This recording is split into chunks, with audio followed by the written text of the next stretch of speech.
A viagem começa na capital do estado de Vermont, Montpelier, com seu Capitólio de cúpula dourada. Depois segue para o noroeste até a fábrica de um sorvete mundialmente famoso, Ben & Jerry's.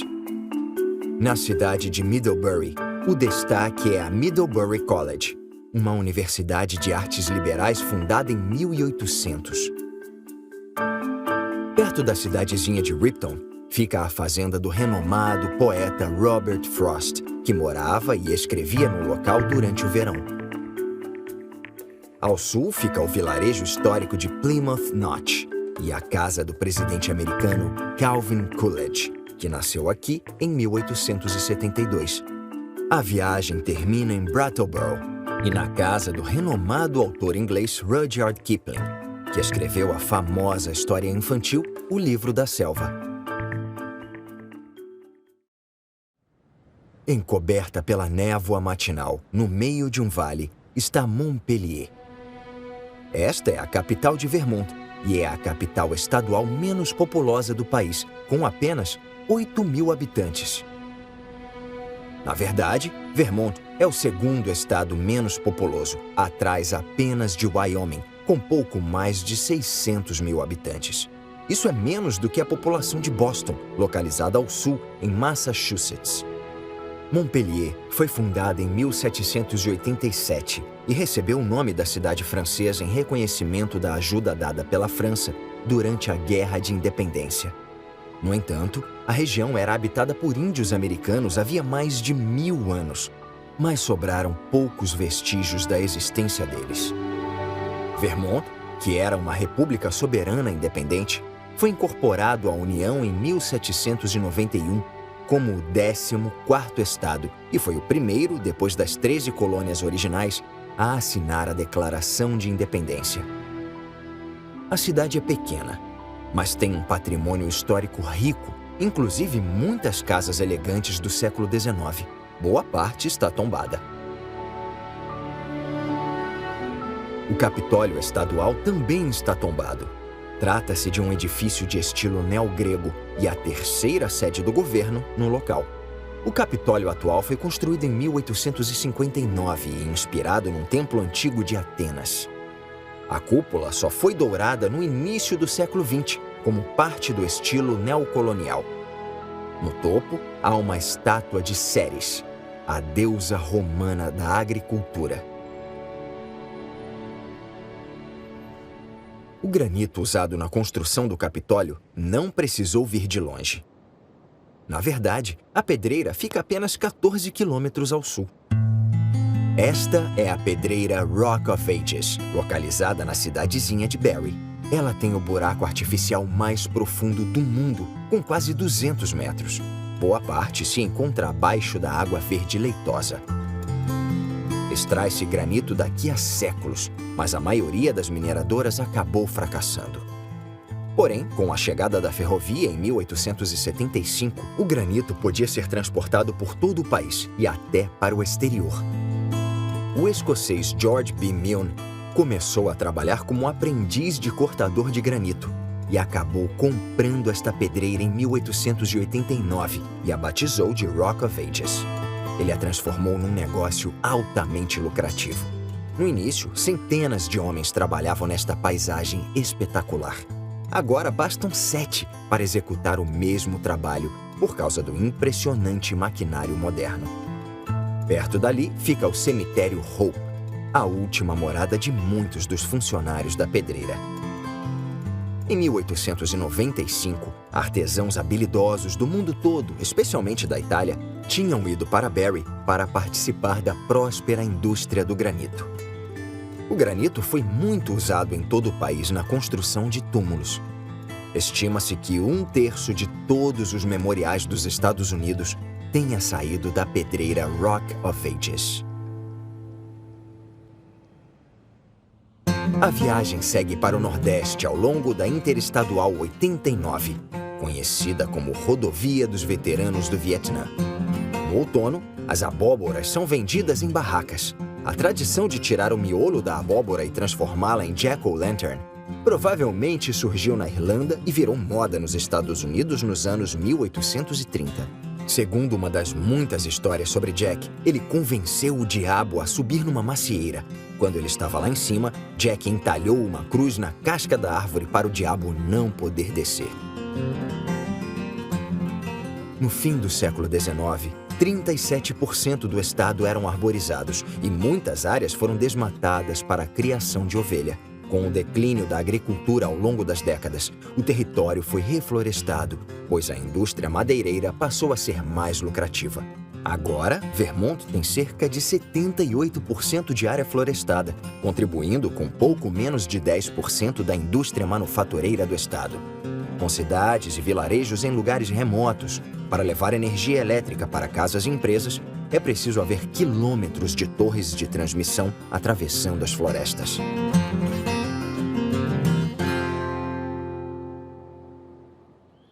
A rodovia dos veteranos do Vietnã passa pela cidadezinha de Waterbury, servindo de transporte para uma marca global de sorvete, Ben & Jerry's. Em 1978, com um curso por correspondência para a produção de sorvete que custou $5 e um investimento de $12 mil, Ben Cohen e Jerry Greenfield abriram a primeira sorveteria num posto de gasolina reformado em Burlington, Vermont. Segundo eles, o resto é história. E agora a principal fábrica fica aqui, em Waterbury. Não é difícil de imaginar a popularidade do local como atração turística, especialmente para crianças, pois a visita à fábrica também inclui degustação grátis. Em 2000, Ben e Jerry venderam a empresa para a multinacional Unilever por $326 milhões, para que a marca virasse um negócio internacional. Os sabores vivem mudando e a fábrica tem um cemitério de sorvetes com sabores que saíram de linha. Os consumidores podem solicitar a volta do sabor favorito, preenchendo um formulário no site. Se houver interesse suficiente, eles ressuscitam o sabor. Apesar de boa parte do estado ser coberta por florestas, os vales ainda têm fazendas pequenas.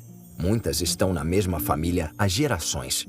Atualmente, as pessoas tentam preservar o cultivo em campo aberto e algumas das características rurais do estado. Isso é difícil, pois grande parte dos alimentos é importada de lugares onde a produção é mais barata. Muitos agricultores agora procuram emprego fora das fazendas para sustentar a família. Nos últimos anos, os agricultores têm tentado diversificar mais e agora possuem uma gama de produtos além de gado e cereais, o que inclui maçã, mel e xarope de bordo.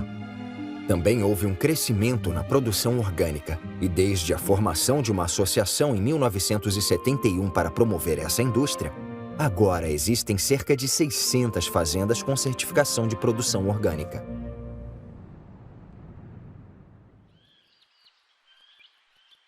Poucas estruturas nos Estados Unidos combinam façanha arquitetônica, necessidade econômica e idealismo romântico, como a Ponte Coberta. Elas se espalharam pelo país durante o século XIX. Esta é a Ponte Coberta Pine Brook, concluída em 1872. O objetivo da cobertura é proteger do tempo os componentes de madeira da estrutura. Pontes de madeira descobertas duram apenas de 10 a 15 anos por causa da ação da chuva e do sol.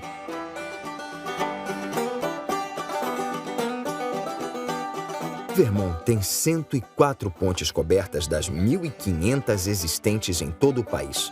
Já foram 12 mil, mas a negligência e o abandono erodiram esse número aos poucos. Nos anos 1950, uma sociedade de preservação foi criada para acabar com essa deterioração. A maioria destas estruturas interessantes é tombada como um lugar histórico, como a Ponte Coberta Great Eddy, que atravessa o Rio Med em Waitsfield. No século XIX, estas pontes eram projetadas para o transporte de pedestres e carroças puxadas por cavalos. Agora, os veículos pesados exigem muito da estrutura, então as pontes precisam de manutenção constante. A natureza também é prejudicial com o aumento do nível da água. Com a chuva forte de 2011, o Rio Med encheu e inundou Waitsfield. O nível da água alcançou a altura da ponte e atingiu uma das laterais. A ponte resistiu, mas precisou de reparos urgentes. O Vale do Rio Med tem um longo passado agrícola que data do século XIX. A fazenda Joslyn Round Barn é uma sobrevivente desse período e um bom exemplo de produção de laticínios e da inovação agrícola que contribuiu para o sucesso dela. Entre as construções rurais bem preservadas está uma casa de 1860 e um maravilhoso estábulo poligonal de 1910. Apesar de ter 12 lados, ele costuma ser chamado de estábulo redondo e é um dos 15 que restam no estado. A moda de construções redondas se deu ao fato de artigos dos anos 1850 insinuarem que estruturas poligonais eram uma alternativa barata e mais eficiente às formas tradicionais. Foi uma inovação interessante e os turistas podem ver o passado agrícola de Vermont.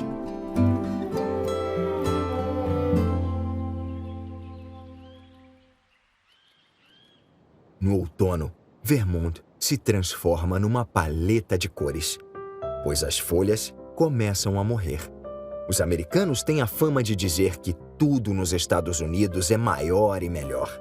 Mas, com as cores outonais dos estados da Nova Inglaterra, inclusive Vermont, eles têm motivo para se gabar. Os vales e colinas são tomados por cores pirotécnicas. As folhas do bordo vermelho ficam com cor de sangue. O bordo negro fica dourado e o bordo açucareiro pode se tornar escarlate, amarelo ou laranja. O sumagre e a árvore dos lírios do vale ficam carmesins.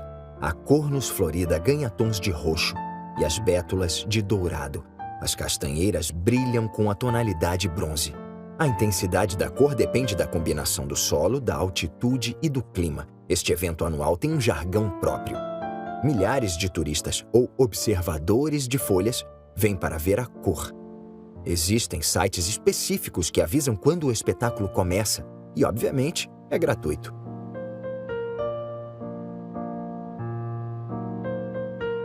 Uma boa forma de ver esta explosão de cores é do ar. Mas também dá para subir uma montanha e admirar as vistas panorâmicas, além de respirar o ar puro. Este é o Monte Abraham, o quinto mais alto do estado, e do topo, estas pessoas conseguem ver Middlebury, a próxima parada da viagem, a 20 quilômetros de distância.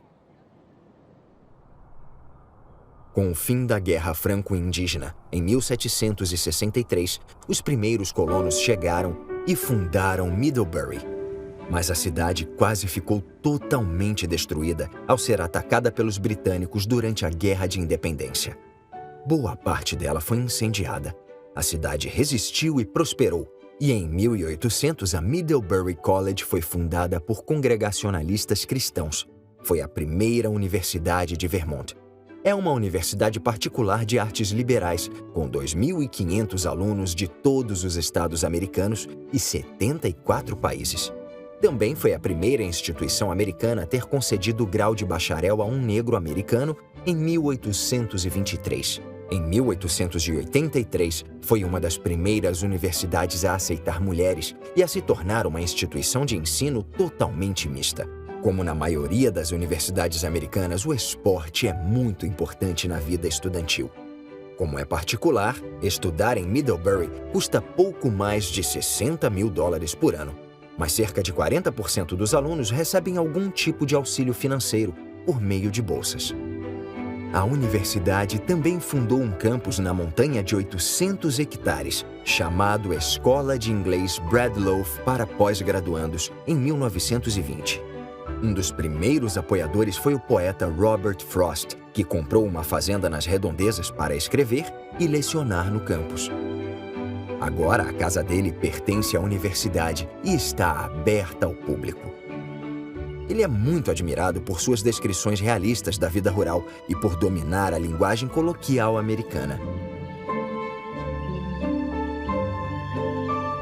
A obra dele costumava empregar cenários da vida rural na Nova Inglaterra, no início do século XX. e ele os usava para analisar temas sociais e filosóficos complexos. Um dos poetas mais populares e respeitados pela crítica do século XX, ele recebeu várias homenagens em vida, inclusive 4 prêmios Pulitzer. Ele ganhou a Medalha de Ouro do Congresso em 1960 por seus poemas e, no ano seguinte, foi nomeado Poeta Laureado de Vermont. Frost costumava ficar na cabana localizada no fim de uma trilha curta subindo o morro. Lá, ele tinha privacidade para escrever, mas fazia as refeições em casa. Um dos últimos poemas dele se chamava, em tradução livre, Cabana na Clareira.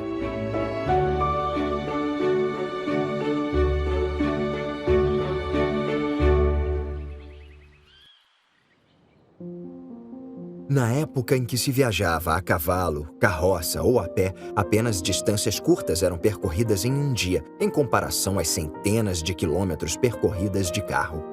Então, era preciso construir hospedagens entre as cidades, para viajantes e para trabalhadores temporários como madeireiros. Uma dessas hospedagens, que ainda parece isolada, é a Blueberry Hill Inn. Ela data de 1813 e é rodeada por cerca de 9.000 hectares de floresta. Neste lugar, os viajantes atuais podem deixar o mundo moderno para trás e aproveitar o prazer simples de estar numa paisagem imaculada. No inverno, os turistas vêm praticar esqui cross-country e, na volta, aproveitam a lareira quente e a comida boa.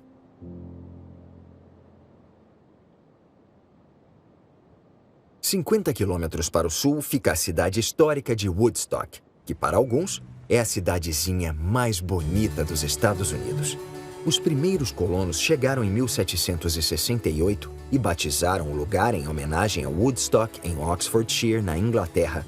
Talvez porque alguns imigrantes vieram de lá, ou tinham parentes na região. Como Middlebury, a cidade prosperou depois da Guerra de Independência. As cachoeiras do rio próximo forneciam energia para tocar os moinhos. As fábricas produziam de tudo, de artigos de lã a foices e machados.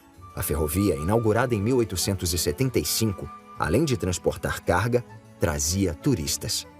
Agora, o turismo é a base da economia. As pessoas vêm conhecer as belas casas de estilo federal e neogrego que ladeiam muitas ruas. Em grande parte, é graças à imensa fortuna da família Rockefeller que a cidade manteve seus traços gerais. Eles ajudaram a preservar a arquitetura do século XIX e o aspecto rural, enterrando os cabos de energia. Também fizeram uma campanha para impedir construções altas a fim de proteger a vista das montanhas. Os turistas adoram atravessar a ponte coberta Lincoln por cima do rio Ottauquechee. Construída em 1877, é um dos poucos exemplos de ponte de madeira treliçada nos Estados Unidos. Uma ponte treliçada é composta por uma estrutura de elementos conectados que formam triângulos. É uma construção econômica, pois faz uso dos materiais de forma muito eficiente. Os Rockefeller também restauraram e ampliaram a taberna original de 1793. O estabelecimento se expandiu à medida que o turismo cresceu. Obviamente, o novo Woodstock Inn é muito mais luxuoso do que a primeira taberna.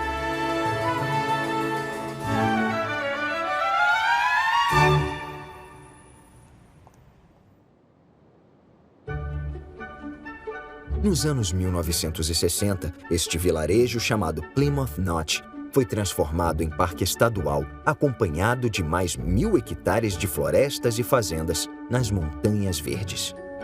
Além de ser um povoado histórico, também foi onde o 30º presidente dos Estados Unidos, Calvin Coolidge, nasceu, cresceu e foi sepultado. A família dele tinha raízes centenárias aqui. Na verdade, foi durante uma visita aos pais, em 1923, que ele soube que tinha se tornado presidente. A notícia foi dada tarde da noite por um mensageiro, pois a casa não tinha telefone nem luz. Coolidge se vestiu, rezou e foi receber os repórteres que já tinham se reunido. O pai dele, que era tabelião, conduziu o juramento presidencial na sala da família, iluminado por um lampião de querosene. Depois, o presidente voltou a dormir.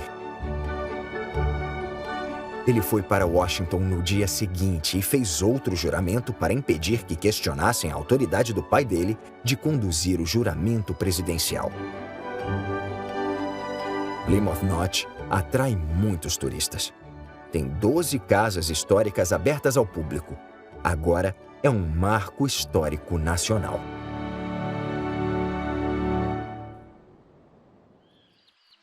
Nas montanhas do sul de Vermont está Grafton, um dos vilarejos mais bonitos da Nova Inglaterra.